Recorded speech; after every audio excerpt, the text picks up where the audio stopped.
Thank you very much for giving me this opportunity to talk today and also for the introduction. Friends, after a sequencing of rice genome, we paid our attention to transcriptome analysis, and in particular, we have paid attention to stress and seed development. Last year, I had presented you some of the results about stress tolerance in rice, and today I plan to take up some of our results in relation to grain development. In this particular area, we have taken two approaches. The first relates to the reverse genetics, in which spatial and temporal expression profiles have been used to select target genes for genetic manipulation. And in the other approach, the transcriptome-based diversity has been utilized for forward genetics to select some of the targets which could be of utility for grain development. In this particular, we have used the system of Affymetrix, but out of about 57,000 gene probes which it has got, there are a large number which are either transposon based or they are redundant, and therefore after due analysis we found that there are 37,000 of the gene sets which are non-redundant, and used those particular gene sets for analysis. And by doing analysis of expression in different organs, we were able to find evidence for expression of about 28,000 of the genes. Now these expression profiles have been collected from root, seedling, leaf, shoot apical meristem, panicle, and seed development. And you can see from this principal component analysis that how robust is the expression profile, how they are segregated from vegetative stages, and when we see the overlap between stem and the panicle or panicle and seed development. For seed development, we have used 5 landmark stages in which development of embryo and endosperm goes through different stages.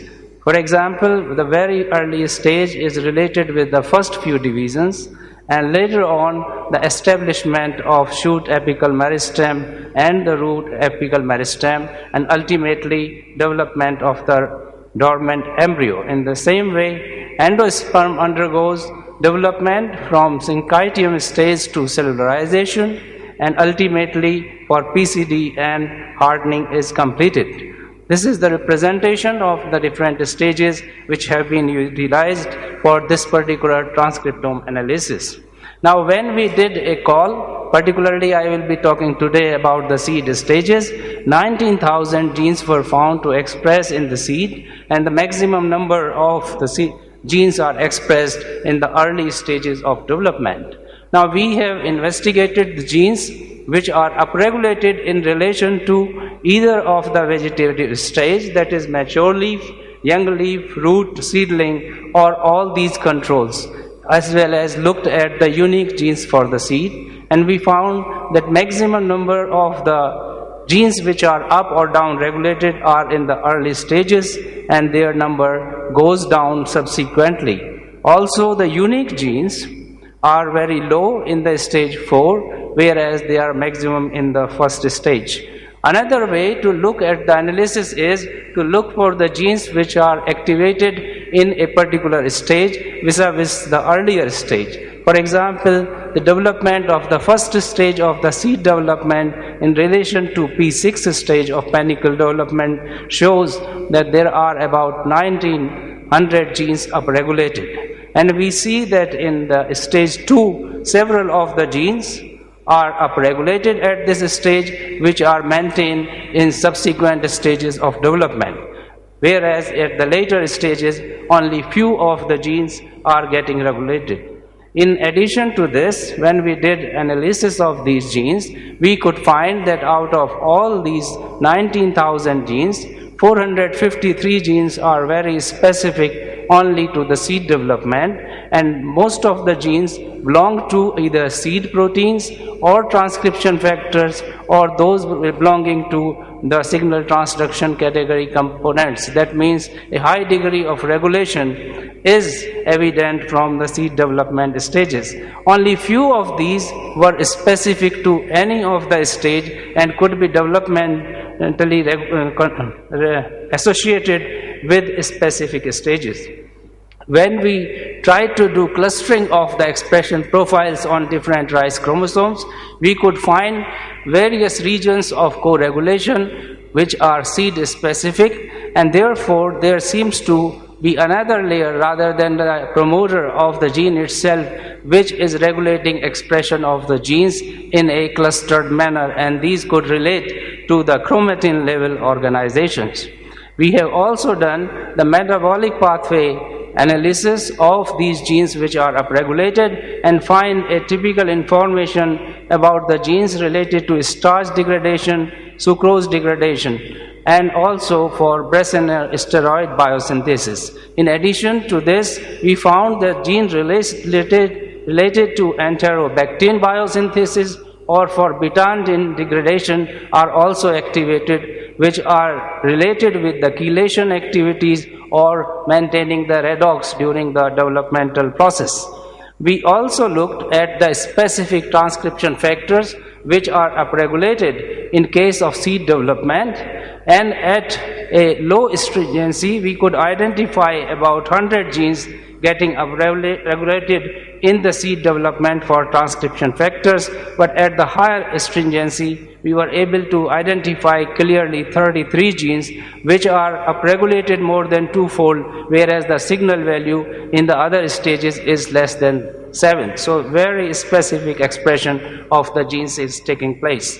When we look at the clustering of the co-expressed profiles, we were able to divide all these expression patterns into 15 categories, and one of the category which is shown here is very specific and includes seed-specific proteins. Interestingly, this is shown here. The category also includes 5 neck transcription factors which show exactly similar profiles of expression, and therefore these could be the 5 target genes which could be evaluated for their control of gene expression in relation to seed-specific protein accumulation during the seed development. We also looked at the genes which are showing very high differential of gene expression during seed development and could identify hundreds such genes. Their expressions were confirmed by real-time PCR, and promoters of the genes have been evaluated in transgenic systems to identify such promoters which can be utilized to express target genes, particularly those related to nutrition in the seed development. This is one of the promoter from a zinc finger protein gene, and here you see it is expressing in the endosperm quite well during the S3 and S4 stages of development, whereas in S5 stage of development it is largely concentrated in the area of subaileron layers. So this kind of pattern of different promoters have been identified which could be deployed for engineering genes in the seed development.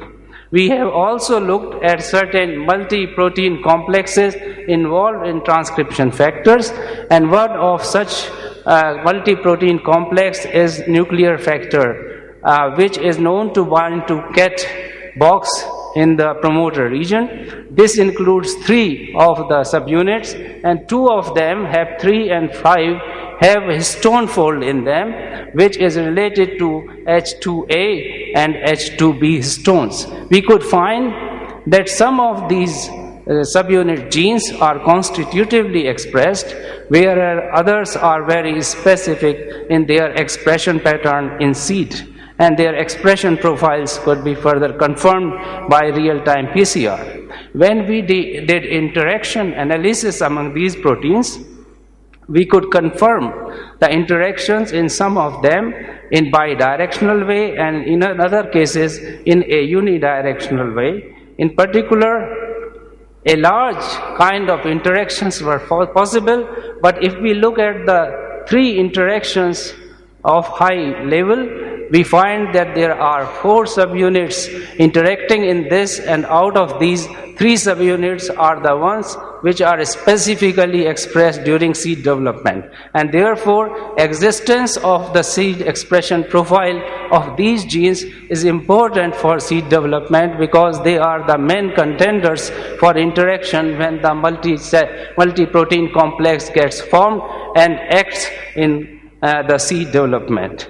One of these genes is the homologue of leafy cotyledon from Arabidopsis, and shows very similar pattern in Arabidopsis as well as in rice seed development.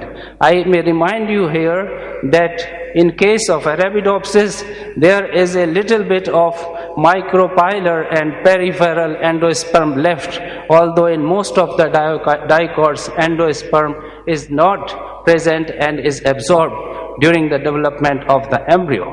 We could also see expression of this particular protein in case of endosperm development in rice. When we did transformation of Arabidopsis for overexpression, the embryo development was restricted. However, such embryos could be rescued by applying gibberellic acid, and therefore interactions of the leg in relation to hormone regulation or seed development are evident. We have also raised transgenic rice overexpressing this particular polypeptide and found a special type of clumping type of tiller development, and the panicle and the seed development was affected. These are being further investigated to see specific influence on development of a monocotyledon embryo by leafy cotyledon homologue in rice. Another supramolecular complex that we have handled recently, and last year we published this paper in Plant Physiology, is the mediator complex, which communicates between RNA polymerase and the regulators in regulating differential expression of the genes, and is made up of a head, middle and a tail complex in addition to a kinase. In animals, this mediator complex has been found to be involved in several important processes. In Arabidopsis, there are reports that this complex is involved in embryo patterning and cell number and the size development for particular cells. In plants, particularly in rice, we try to look for the homology-based identification of subunits and found that at the primary sequence level there is very little conservation. That is why very few of the genes have been identified to be mediator type of subunit genes in case of rice. But we could find very highly conserved domains and utilize these particular domains to identify such subunits in case of rice. Also, we found that while at the primary sequence level conservation was limited, at the level of secondary structure there is high degree of conservation, and therefore these interactions in mediator complex which will be affected by the secondary structures are essentially conserved across the species. And we have done the analysis in 16 plants, including rice, belonging to 8 categories, starting from green alga to that of dicots, and compared with the well-investigated cases in yeast, in human beings, and also in Arabidopsis thaliana. Essentially, we could find that each of the above 35 subunits are present in one or other plant group. We have identified a new subunit which was known from animals but not earlier reported from plants, that is MED subunit 26, and found that it is highly expanded in plants and therefore its role remains to be investigated. Therefore, we could investigate ultimately phylogenetic relationship of these subunits and found that there is a single clade relatedness for 29 MED subunit families in plants, and also that plant mediator families are more closer to human mediator gene families than to the yeast, reflecting on the evolutionary aspect of these particular subunits. Out of these 22 genes, as are shown here, 11 genes are upregulated, and this includes the MED15 subunit, which is known to be interacted with the C-terminal domain of RNA polymerase large subunit and is considered to be a communicating link between the mediator and RNA polymerase cases. Now I will move to the diversity, and in this case we try to look at the expression of transcription factor genes, which are over 2000 in rice, in these 4 genotypes, and ultimately identified 997 transcription factor genes which are differentially regulated in one or other variety. That being the situation, we used these 997 transcription factor genes along with 22 known genes and the QTLs for rice grain development and the 71 seed associated trait specific targets which have been identified previously. And in this we did a SNP mining by using the data which is available for 23 genotypes, including the 4 genotypes from which we have investigated differential expression. This led to the identification of 3000 SNPs in 493 transcription factors, 22 known genes, and the 71 genes which have been associated with seed development. Out of this, we did further sorting depending on what kind of nature and the position of SNPs, and identified 384 SNPs by in silico analysis for further utilization. We use these 384 SNPs for looking at a population of 23 contrasting rice genotypes and found that these 384 SNPs are able to do a population structure categorization for long grain rice, short grain rice quite distinctly, and therefore we consider that these SNPs are of utility for investigating seed-related trait. That being the situation, we made a panel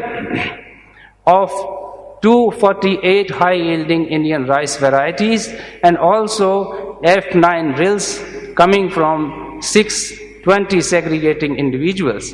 And out of these, we selected a panel of 96 phenotypically diverse rice genotypes as association panel and 96 segregating lines from these rills which are available. The variability in the association panel and also in the segregating rill population is shown. So this is a trait-based panel, and also the rills have been selected for high grain weight and the low grain weight, which is shown in the next. The variation in this panel for rice grain length, for milled grain length, for rice grain weight, and for milled grain weight. And if we see the variance, it ranges between 0.82 to 1, the average being 0.91. And this, of course, is relating the grain weight starting from 10 and going up to 45 for 1000 grain weight. This is the variability available in the rill population, which has come from hybridization of Pusa Basmati 1121 with the small grain variety Sonasal. And this is, of course, the milled rice showing here. The trait characteristics are represented in this particular case for grain length and also for high grain weight and also for the width. That being the situation, we used these 384 SNP loci by Illumina Golden Gate assay, and in this case we were able to successfully genotype 371 SNPs with a success rate of 96%, and we could convert them out of them 94% conversion rate, because 22 or 5.9% were monomorphic. Therefore, ultimately, in the set which we have, 349 of the SNPs were validated, and this is shown here for 2 SNP loci, which are in the 96 germplasm line, which are expected to be homozygous. That how clearly we are able to segregate AA allele, or here in this case GG allele. Whereas in case of real population, which is supposed to have the homozygotes as well as heterozygotes, we were able to identify 57 AA type, 37 GG type and 2 AG type heterozygotes, thereby showing that it is a robust set of SNPs and reproducibility of the results is 100% in this case. The distribution of these 347 SNPs on 12 chromosomes, that is the physical positioning, is shown in this particular case. There are regions, of course, which are blank, which can be filled by future work, but otherwise it represents quite a rich coverage of the rice genome. That being the situation, by using this particular analysis, we were able to see that 40 SNPs out of these 349 in 16 known genes and 24 new transcription factors which have not been earlier associated with seed grain development could be seen. And as you see here, the range for variance for known genes is 44 to 71%. For transcription factors, it is 37 to 57%. We find that in this case, SNPs are in the regulatory regions, like in this case, there are non-synonymous SNPs or there are premature terminations. Therefore, out of this, we were able to ultimately get 19 SNPs in 19 transcription factors and 5 SNPs in 5 known genes, that is total 24, which could be validated through traditional biparental linkage mapping using RIL mapping populations. That being the situation, we looked at the expression profile of these 24 genes in which SNPs have been found, and we could see that those SNPs which were in regulatory region show quite high level of differential expression, whereas those which are non-synonymous or those which are in the case of this termination codon do not show high degree of differential expression in these 4 genotypes which have taken, reflecting on the functionality of these SNPs which have been considered for investigation.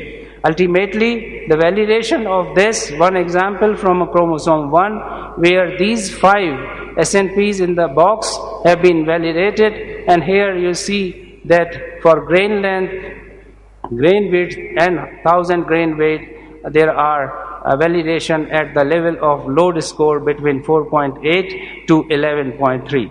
That being the situation, also from the 71 genes which have been associated with grain development in our set of panel and the real populations, we were able to validate 38 or 53.5% of these genes and found to be related with different traits associated with the grain development and grain quality.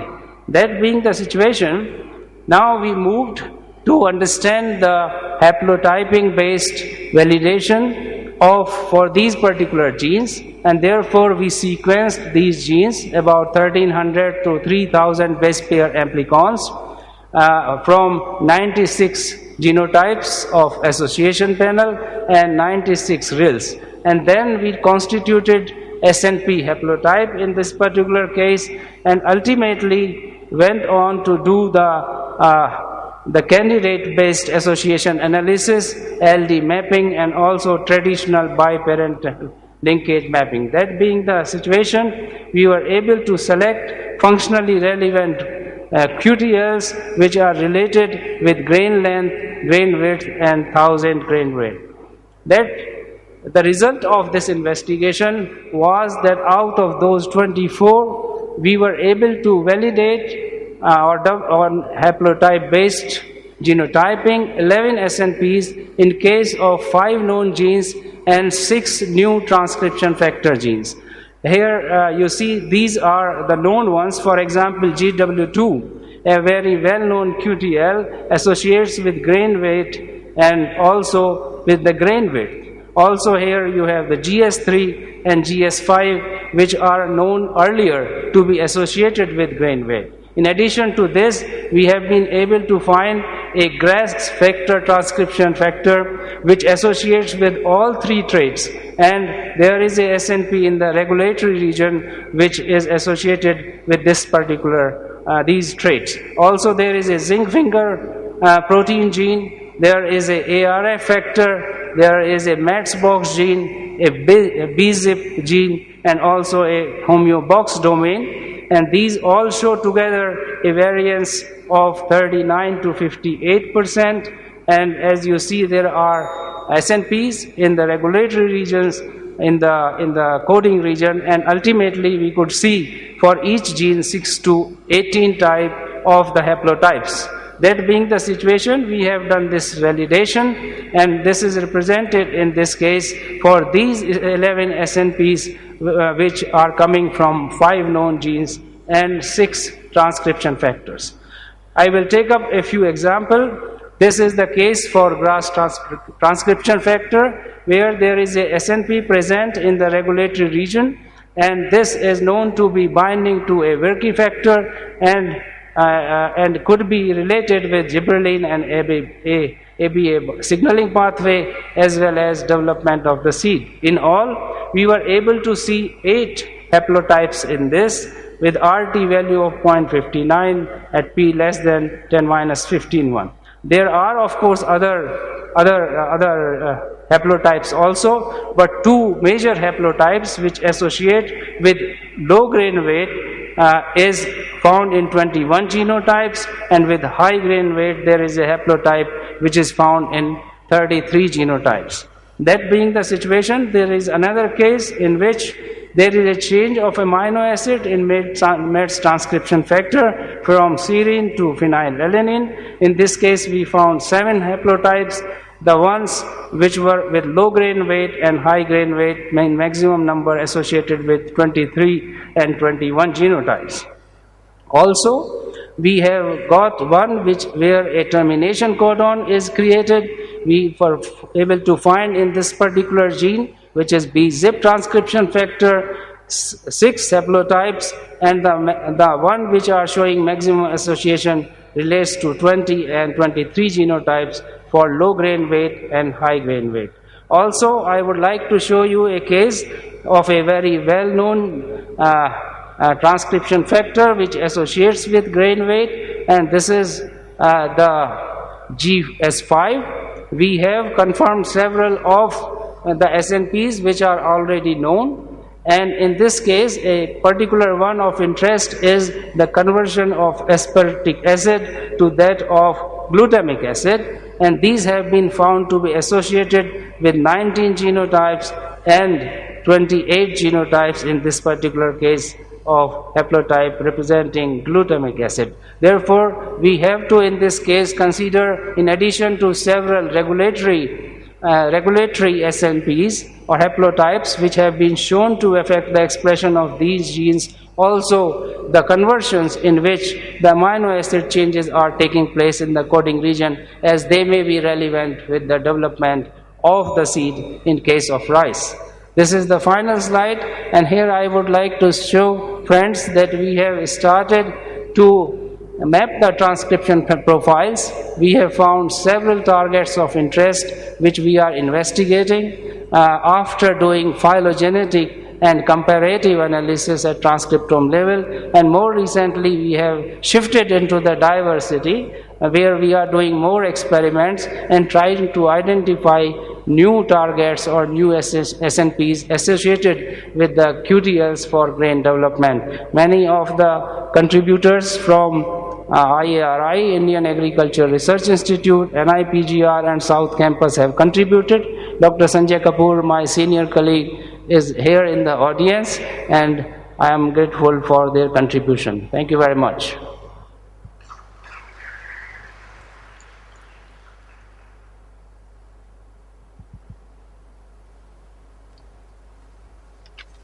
Excellent work by Dr. Tyagi. So I think we can have 2 questions.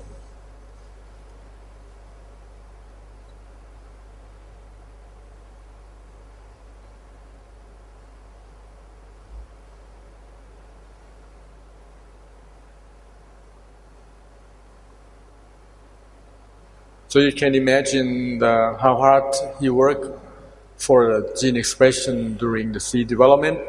If you think about the size of the seed and how he get enough messenger RNA to study all of this, that's a lot of work and the army of students. This is a great work. If there's no other question, so I may ask, is it possible that we're looking for grain length and the thickness? And most of the time the breeders spend time is to try to get big seeds and long grain so we can get high yielding. Can we combine these two in terms of the expression that we see here?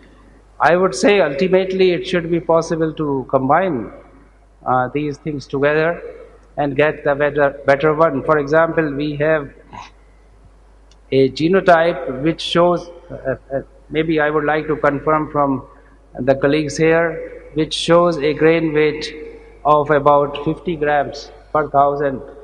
And I was myself surprised, so I have grown it on my institutional field, and we find that all the three traits in this are distinct, and therefore one has to see that how that got combined, and can such a thing be artificially combined together.